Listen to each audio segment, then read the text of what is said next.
வேறு இடத்திற்கு போய்விட்டது.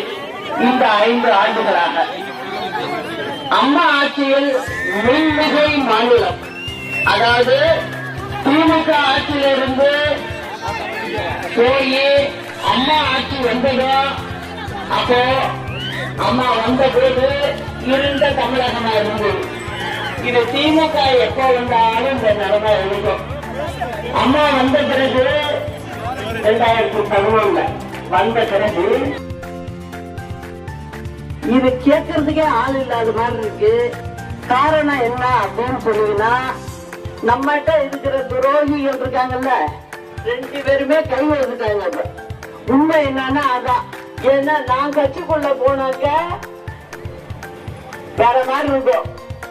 அதனால என்ன நினைக்கிறாங்க, திமுகவுக்கு என்னன்னா நான் வந்துடக்கூடாது. இப்ப கத்துக்காதீங்க. எல்லா ஸ்டேட்டுமே நம்ம ஸ்டேட்டை பார்த்து பயப்படுவாங்க. தமிழ்நாடு போலீஸ் கிட்ட நம்ம கிட்டே போக முடியாது, அந்த அளவுக்கு கெட்டிக்காரங்க சொல்லுவாங்க. இப்ப என்னாச்சு, 48 மணி நேரத்துக்கு மேல ஆயிடுச்சு, இன்னும் பையனை காணோம். ஒழுங்கா கொண்டாந்து ஒப்படைக்கிற வேலையை பாருங்க.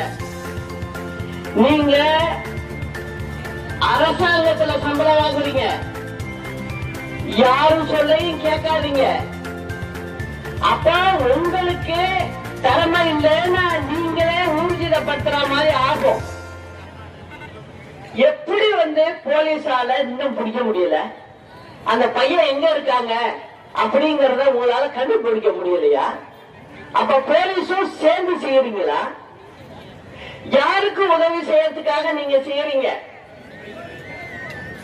ஒரு முன்னாள் முதலமைச்சர் வேற கட்சிக்காரரு, அவருக்காக நீங்க செய்யறீங்களா?